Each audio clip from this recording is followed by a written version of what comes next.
жардам бересиң, ушундай жакшы амалдарды кылып адам сооп тартат. Эми адам баласынын көзү өтүп кеткенден кийин артынан 3 жерден сооп жетип турат экен. Биринчиси ушул кайсы бир адам өтүп кеткен болсо артында жакшы урпак калса дейт, баласы, урпактары маселе ошол. Ошо киши артынан Куран окуп турса, ошо Куранын соо жетип турат экен.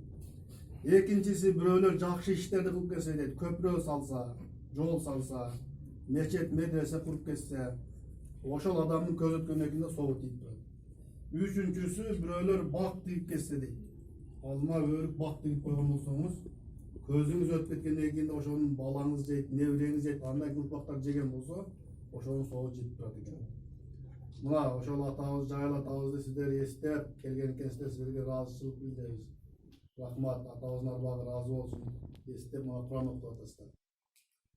Колдоп дегендей, коштоп ошо атабыз